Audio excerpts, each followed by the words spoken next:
Bismillahirrahmanirrahim. Assalamualaikum warahmatullahi wabarakatuh. Berita Al Hijrah 21 Januari bersama saya Fazida Mustafa dan jurubahasa isyarat Azlina Muhammad Isa. Berikut tajuk utama malam ini. Keselamatan Hospital Nasir terancam, Zionis terus bedil Han Yunis berhari-hari tanpa henti. Juga 3 masjid utama di bawah Jawi akan gerakkan kempen subuh macam Jumaat bermula Sabtu ini.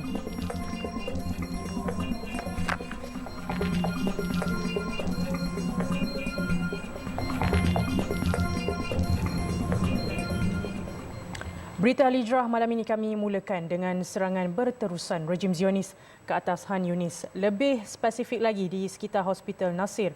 Hari ini sahaja, media tempatan dan antarabangsa melaporkan siri pertempuran semakin menggila antara pejuang Palestin dengan tentera penjajah, termasuk insiden berbalas serangan di jalanan dan bangunan kediaman. Visual yang dipaparkan menerusi laman X milik wartawan yang juga aktivis kemanusiaan Ahmed El Madun menunjukkan bunyi siri tembakan yang kedengaran tidak jauh dari Hospital Nasir.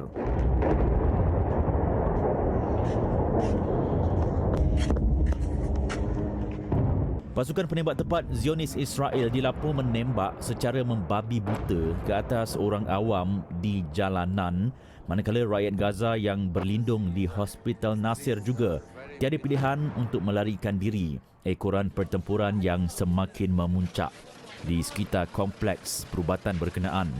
Dalam pada itu, Al Jazeera pula melaporkan tiada tempat yang selamat untuk penduduk sama ada di dalam bangunan, di luar bangunan maupun di ruang-ruang lega. Wartawan yang berada di Khan Yunis juga melaporkan siri serangan daripada penembak tepat dan melalui udara juga telah berlarutan selama 2 hari berturut-turut dan tiada ruang untuk berlindung. Kereta kebal penjajah juga dilapor semakin hampir dengan hospital berkenaan. Israel telah kalah dalam usaha memerangi Hamas dan tidak perlu lagi nyatakan bahawa Israel telah menang. Itu sebahagian daripada kenyataan penduduk Tel Aviv yang kecewa dengan tindakan pemimpin negara haram Benjamin Netanyahu apabila dilihat lebih meletakkan kepentingan dan nafsu diri sendiri berbanding orang awam. Protes berterusan di Tel Aviv mendesak supaya pilihan raya diadakan segera agar penduduk boleh menyingkirkan Netanyahu. Tunjuk perasaan juga mendesak supaya pemimpin negara haram itu lebih mengutamakan usaha mengembalikan tahanan warga Israel yang kini ditahan oleh Hamas berbanding meneruskan misi memusnahkan Gaza.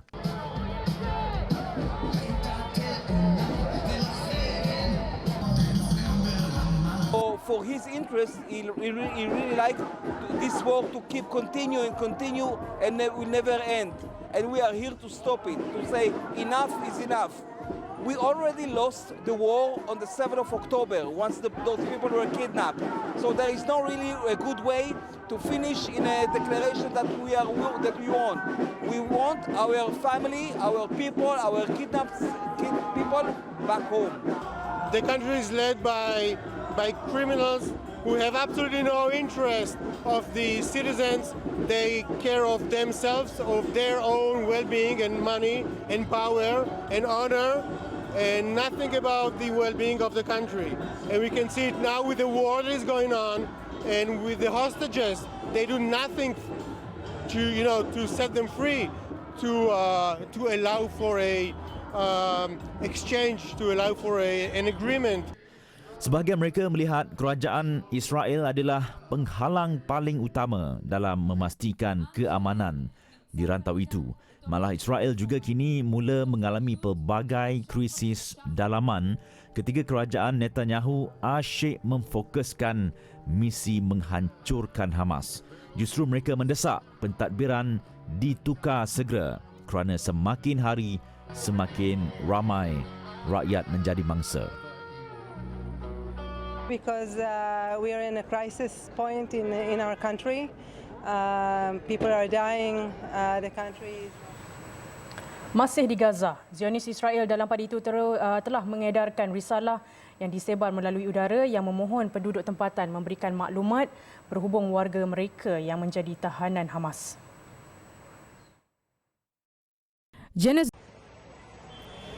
Ribuan risalah diturunkan dari pesawat dan sampai ke tangan penduduk. Penyebaran helaian kertas itu dipercayai dilakukan di selatan Gaza. Risalah berkenaan menunjukkan lebih 30 gambar tahanan Hamas dengan mesej berbunyi, "Anda mahu kembali pulang? Kongsikan kepada kami jika anda ada maklumat tentang mereka." Turut disertakan nombor untuk dihubungi dan pautan laman sesawang yang mengandungi gambar dan nama tahanan dengan tulisan Arab. Rata-rata warganet menyifatkan pengedaran risalah ini sebagai tindakan terdesak Zionis Israel dalam mendapatkan semula warga Israel yang ditahan Hamas. Ada yang menyatakan bahawa tindakan seumpama ini sebagai bukan tindakan oleh pihak yang mendakwa memenangi peperangan.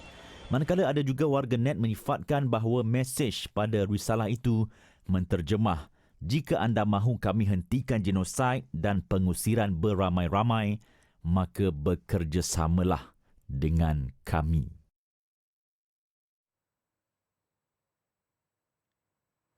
Israel dalam pada itu mendakwa tiada had bagi truk-truk bantuan kemanusiaan untuk masuk ke Gaza ketika ini.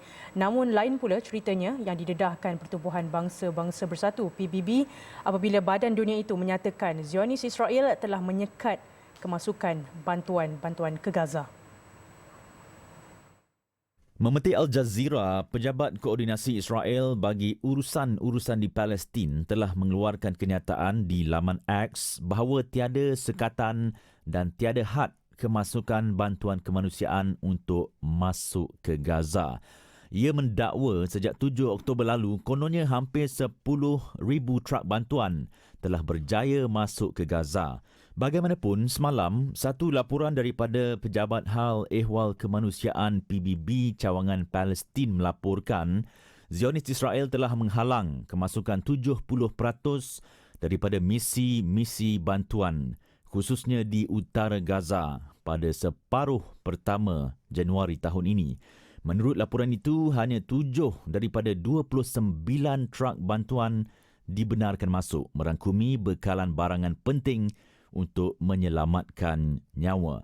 Setiausaha Agung PBB Antonio Guterres dilapor telah berkali-kali mendesak Israel menghentikan usaha menghalang bantuan kemanusiaan untuk memasuki Gaza, apatah lagi ketika Gaza berdepan krisis kelaparan dan kemanusiaan yang terburuk angkara misi jahat Zionis Israel. Biarpun tidak lagi berada di Gaza, namun Nurul Ain Harun, rakyat Malaysia yang pernah merasai suasana memuncaknya serangan Israel ke atas Gaza tetap merindui wilayah itu yang kini berterusan diuji dengan ancaman genosid. Nurul Ain yang ketika ini berada di Emirat Arab Bersatu UAE ketika dihubungi Berita Al Hijrah berkata dia dan suami Muhammad Adnan Syaad tetap berusaha untuk menyalurkan bantuan kepada mangsa perang di bumi Gaza merangkumi bekalan air bersih, makanan dan wang tunai. Nama Nurul Ain pernah tular kerana dia antara rakyat Malaysia yang pernah terperangkap di Gaza ketika operasi Taufan Al-Aqsa mula dilancarkan Hamas. Kongsinya kepada Berita Al Hijrah, dia tetap mengikuti rapat perkembangan keluarga suaminya yang kini masih berdepan kepungan dan ancaman penceroboh di Gaza. Nak tanya keadaan dekat sana, tak ada perkataan yang sesuai untuk saya. Keadaan sangat teruk. Orang kata masih sampai sekarang tak ada air, tak ada elektrik. Alhamdulillah dengan bantuan rakyat Malaysia, alhamdulillah saya manage untuk salurkan air bersih, tapi tak keseluruhan sebab kami tak boleh nak cross pergi ke Rafah. Jadinya apa yang saya dapat bantu adalah di dalam Khan Yunis saja. Alhamdulillah air bersih, makanan dan juga cash. Ramai juga kawan-kawan dan saudara mara suami saya, rumah mereka dah hancur, flat terus. Alhamdulillah. Jadi ada sepupu yang tinggal di dalam kemah, ada yang di dalam hospital, ada yang di tepi jalan. Sebab kami pun tak dapat nak bantu banyak sebab rumah kami sendiri, kami tak tahu macam mana. Last kami dapat tahu yang rumah dah partially pecah lah. Merasai suasana memuncaknya genosid di Gaza selama 37 hari, Nurul Ain dan suaminya berjaya dibawa keluar dari Gaza melalui sempadan Rafah di Mesir. Beliau dan suami selamat tiba di Malaysia pada 14 November tahun lalu. Kira-kira seminggu sebelum Taufan Al-Aqsa 7 Oktober lalu, Nurul Ain berada di Gaza untuk menziarahi keluarga mentuanya. Nurul Ain turut berkongsi kepada Berita Al-Hijrah keadaan terkini keluarga dan saudara mara suaminya di Gaza selepas 107 hari serangan menggila Zionis Israel.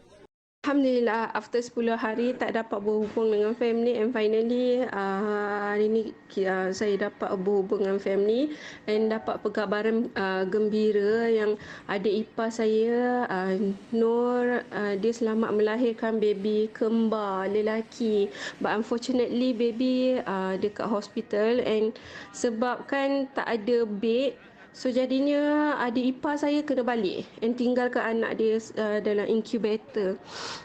So dalam keadaan sekarang ni saya pun tak boleh nak cakap insya-Allah semuanya selamat.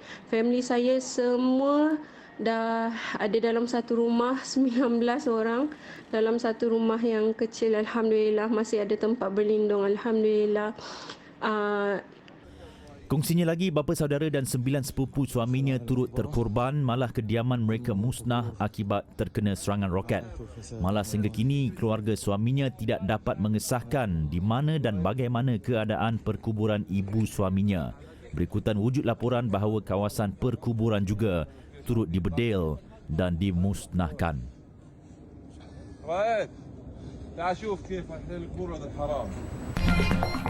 Baik, selepas ini elak penyelewengan, kerajaan setuju teliti keperluan penstrukturan semula sistem beras. Seorang lelaki ditahan polis selepas bertindak melempar dan mengoyakkan Al-Quran di tepi Jalan Besar Palung di Jempol Negeri Sembilan semalam. Suspek yang ditahan mengaku terlibat dalam kejadian itu dan hasil ujian saringan air kencing mendapat lelaki berusia 37 tahun berkenaan positif dadah jenis metafetamin dan mempunyai 2 rekod jenayah. Ketua Polis Daerah Jempol, Superintendent Hu Chang Hook berkata pihaknya melakukan tangkapan selepas menerima 3 laporan polis berhubung kejadian terbabit. Berdasarkan laporan, suspek menaiki sebuah motosikal dan bertindak melemparkan helaian serta cebisan Al-Quran yang dikoyakkan di tepi Jalan Besar Palung. Pihak polis turut menerima laporan berhubung penemuan helaian dan senaskah Al-Quran yang dikoyak di lokasi kejadian. Ketika ditahan, suspek mempunyai senaskah lagi Al-Quran dan lelaki itu mengaku terlibat dengan tindakan tidak bermoral itu. Suspek sebelum ini mempunyai 2 rekod kesalahan di bawah Seksyen 15-1-A Akta Dadah Berbahaya dan 1 rekod di bawah Seksyen 427 Kanun Keseksaan. Permohonan reman suspek akan dibuat esok dan kes disiasat mengikut Seksyen 298A dan 427 Kanun Keseksaan. Kerajaan bersedia untuk meneliti keperluan penstrukturan semula sistem beras sedia ada bagi mengelak sebarang bentuk penyelewengan atau sindiket kartel dalam industri padi dan beras negara. Menteri Pertanian dan Keterjaminan Makanan Datuk Seri Muhammad Sabu berkata kementeriannya memandang serius dakwaan isu kartel atau permainan pihak tertentu yang benar-benar wujud dalam sektor berkenaan. Kita memandang serius apa saja yang boleh ataupun struktur hal beras padi itu pun ini tahun 2008 ya. 2008 apakah perlu dikaji semula, ini hak kerajaan akan menilai di sudut pengkajian semula terhadap struktur organisasi beras di Malaysia ini. Demikian dinyatakan pada sidang media sempena lawatan kerja ke kolam ternakan ikan air tawar di ARC Berkat Agrofood Sendirian Berhad di Rawang siang tadi. Sebelum ini, Persatuan Beras Bumi Putra Malaysia, BARIM, mendakwa wujud permainan tertentu di dalam Padi Beras Nasional Berhad, Bernas, selain mendakwa isu kartel berkemungkinan benar-benar berlaku. Jelasnya, Suruhanjaya Persaingan Malaysia MYCC dengan pejabat kawal selia padi dan beras masih berbincang mengenai isu-isu berkait industri itu. Sekarang ini di peringkat perbincangan dan kalau ada berlaku apa-apa penyelewengan, mereka akan ambil tindakan seperti yang telah diwar-warkan baru ini, iaitu tentang yang terlibat dalam ayam dan telur. Mereka tahu bersalah atau tidak, itu belum tentu kerana akan dipergi kepada Majlis Timbang Tara. Beras pun begitu. Sekarang di peringkat perbincangan dan siasatan dan kita tunggulah hasil siasatan mereka. Sementara itu, Selangor merekodkan 1.25 bilion ringgit bersamaan 90,800.05 tan metrik hasil pengeluaran akuakultur dari 2020 sehingga 2023. Menurut Datuk Seri Mohamad, 19,279.33 tan metrik daripada jumlah itu merupakan penternakan air tawar melibatkan 147 penternak. Manakala 2,543.40 tan metrik daripada penternakan air payau dengan 183 penternak, ikan hiasan dengan pengeluaran 546,438 ekor melibatkan 18 penternak dan 30 penternak bagi 155,226,208 benih kerang. Untuk makluman semua, 2023-2024, saya memfokuskan hala 7 pertama Kementerian Pertanian iaitu memperkasa industri aquaculture dengan 60% sumber aquaculture dan 40% perikanan tangkapan dengan sasaran pengeluaran sebanyak 500,000 tan. Jelasnya, Hulu Selangor direkodkan sebagai daerah tertinggi bagi pengeluaran ikan keli iaitu sebanyak 10,170.11 tan metrik dengan nilai hampir 58 juta ringgit. Manakala Hulu Langat catat pengeluaran tertinggi bagi ikan talapia iaitu 2,913.88 tan metrik dengan nilai 40 juta ringgit. Sementara itu, Ketua Pengarah Perikanan Malaysia, Datuk Adnan Husin berkata permintaan dan pengeluaran ikan akuakultur di Malaysia dijangka meningkat sekaligus membantu menjana pendapatan penternak serta pengusaha produk berasaskan ikan akuakultur.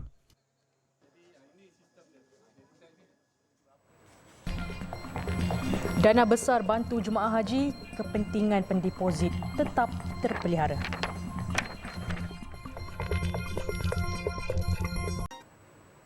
Mangsa-bangsa banjir di Johor disantuni menerusi program misi bantuan pasca banjir dan musibah. Anjuran Jabatan Perdana Menteri Hal Ehwal Agama melibatkan bantuan bernilai lebih 1.54 juta ringgit. Menterinya Datuk Dr. Muhammad Naim Mohtar berkata inisiatif itu diharap dapat meringankan beban lebih 123 keluarga di sekitar daerah Kota Tinggi dan Paguh di Muar yang dibantu sejak semalam. Sumbangan ini sudah tentu tak boleh menyelesaikan secara keseluruhan kesulitan mereka, tetapi sekurang-kurangnya dapat menggembirakan dan Alhamdulillah tadi sempat saya cakap dengan beberapa orang penerima yang mereka ni sangat menghargailah. Saya dah sebut dah tadi kan, dan semoga Allah berikan kekuatan kepada mereka ini dan semoga dengan sumbangan yang diberikan oleh kami di Agensi Persekutuan, Agensi Agama akan memperkukuhkan lagi semangat kerjasama antara Kerajaan Persekutuan dan juga Kerajaan Negeri. Katanya bantuan dilancarkan melalui beberapa siri sumbangan termasuk pemberian pak bekalan keperluan asas, bantuan baik pulih rumah serta sumbangan kelengkapan solat, pakaian dan set kebersihan diri. Beliau berkata demikian selepas menyempurnakan inisiatif tersebut di Dewan Serbaguna Kampung Sungai Telur, Kota Tinggi. Misi bantuan selama 2 hari sejak semalam itu turut mendapat kerjasama beberapa agensi termasuk Yayasan Dakwah Islamiah Malaysia Yadim, Majlis Agama Islam Wilayah Persekutuan Mawib, Lembaga Tabung Haji dan Yayasan Pembangunan Ekonomi Islam Malaysia YAPIM. Sementara itu, Datuk Dr. Muhammad Naim berkata kempen solat subuh berjemaah secara besar-besaran menerusi inisiatif Geng Subuh Macam Jumaat yang digerakkan selebriti Alif Sata bakal diteruskan dengan sokongan penuh Kerajaan Persekutuan. Katanya usaha murni itu dijangka digerakkan di 3 masjid utama di bawah pentadbiran Jabatan Agama Islam Wilayah Persekutuan Jawi bermula Sabtu ini. Jelas Datuk Dr. Muhammad Naim, ia akan melibatkan Masjid Putra dan Masjid Tuanku Mizan Zainal Abidin di Putrajaya serta Masjid Negara di Kuala Lumpur. Usaha tersebut katanya mengambil contoh pelaksanaan semarak subuh oleh Kerajaan Negeri Johor yang berjaya menghimpunkan lebih 12,000 jemaah semalam. Saya dah sebut dah tadi kan, kita bekerjasama untuk kebaikan. Dan siapa saja yang mengajak kebaikan. Sebab tu saya mengharapkan golongan muda belia macam Alif Sattar ni dengan stature yang dia ada sebagai selebriti, tapi membawa anak-anak muda ini yang berhormat Menteri Besar dan yang berhormat Tuan Haji Farid sebut masa beliau hadir, yang berhormat kata dia sedih sampai nak keluar air mata air ni, dia punya nak menangis terharu sebab lihat kebanyakan yang hadir itu adalah anak-anak muda. Subhanallah. Kita bangga dengan bangsa Johor ni. Tambahnya, perancangan rapi sedang dibuat antara Pengarah Jabatan Agama Islam Wilayah Persekutuan Jawi bersama Alif Sata sendiri. Manakala ungkapan Geng Subuh Macam Jumaat turut akan dikekalkan bagi menjayakan program sedemikian.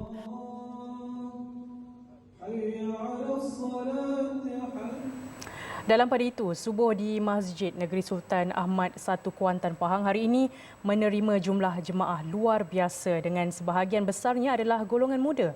Walaupun hujan di Kuantan awal pagi tadi, ia tidak mematahkan semangat umat Islam di sana untuk menunaikan solat subuh secara berjemaah. Imam 1 Masjid Negeri Sultan Ahmad I Muhammad Izan Idris berkata lebih 700 jemaah hadir menunaikan solat subuh secara berjamaah di masjid tersebut hari ini. Kehadiran jemaah yang ramai, terutama golongan muda untuk solat subuh berjemaah merupakan satu fenomena yang perlu diteruskan. Beliau berharap orang ramai dapat menjadikan solat subuh secara berjemaah sebagai rutin harian dan komited datang ke masjid setiap hari. Kita melihat kepada respon masyarakat kita di tanah air kita hari ini, melihat sambutan terhadap Geng Subuh Macam Jumaat ini satu fenomena yang dahsyat. Kita tengok pada di negeri Johor, di Kelantan dan juga di Selangor sangat menggalakkan, lebih pada 9 Jumaat lagi bilangannya, dan program ini perlu diteruskan dan saya rasa program ini perlu diteruskan di sekitar perumahan masing-masing. Maksudnya mereka ini berkumpul satu tempat pada hari ini dan nanti akan balik ke perumahan masing-masing menghidupkan balik suasana masjid. Tambah Muhammad Izan, Masjid Negeri Sultan Ahmad I Kuantan sedang berbincang untuk memperhebatkan lagi program subuh macam Jumaat pada skala lebih besar selepas ini. Jemaah subuh di masjid tersebut hari ini turut disertai ahli kelab permotoran Y15 dan Y16 yang bersama-sama pihak masjid menggerakkan kempen subuh macam Jumaat. Program hari ini bermula sejak awal pagi dengan solat tahajud dan solat taubat secara berjemaah. Seterusnya solat subuh diikuti tazkirah. Saya try semalam untuk buat satu poster dan buat masuk dalam grup warna-warna Pahang. Jadi sambutan dia orang tu macam okey, baguslah kan. Jadi tak sangka sampai dia orang macam geng-geng jahit pergi post dalam grup Kuantan apa semua. Itulah. Jadi sambutan memang agak-agak ramai. Tapi walaupun hujan tapi dia orang masih datang. InsyaAllah mungkin kita akan buat setiap minggu hari Ahad. Kempen subuh macam Jumaat dicetuskan selebriti Alif Sata telah mendapat reaksi positif dan menjadi ikutan seluruh negara. Gerakan itu turut disokong kerajaan yang mengalu-alukan sebarang usaha untuk mengimarahkan masjid. Kelebihan solat berjemaah terutama solat subuh. Dana RM350.1 juta yang diperuntukkan Lembaga Tabung Haji TH untuk menanggung kos kewangan jemaah haji tahun ini tidak menjejaskan kepentingan pendeposit. Timbalan Menteri di Jabatan Perdana Menteri Hal Ehwal Agama, Senator Dr. Zulkifli Hassan menjelaskan TH memperuntukkan sumber kewangannya sendiri untuk membantu jemaah haji setiap tahun selepas mengambil kira keseluruhan risiko dan faktor dalam menyalurkan bantuan berkenaan. Sebagai tamu haji mengambil kira keseluruhan risiko dan keseluruhan faktor bagi membantu supaya ia tidak akan dapat mengganggu gugat ataupun menyusahkan kepada pendeposit yang ada. Buat pengetahuan semua, pendeposit kita lebih 4 juta lebih 4 juta pendeposit, dan insya-Allah walaupun kita memperuntukkan kewangan ini, namun begitu kebajikan dari aspek hak-hak bagi pendeposit itu tidak akan kita kurangkan ataupun tidak akan kita ganggu. Dr. Zulkifli berkata demikian selepas merasmikan majlis penutup kursus asas haji tahun 1445 Hijrah bersamaan 2024 Masihi di Masjid Qaryah Parul Jaya, Seremban. Beliau mengulas kebimbangan pendeposit TH mengenai langkah agensi itu mengeluarkan pembiayaan sebanyak 350.1 juta ringgit dalam bantuan kewangan haji bersasar kepada bakal haji muasasah daripada kalangan B40 dan M40. Pada Jumaat lalu, TH mengumumkan kos haji bagi jemaah haji muasasah untuk menunaikan ibadat itu tahun ini ditetapkan RM33,300 seorang berbanding RM30,850 tahun lepas.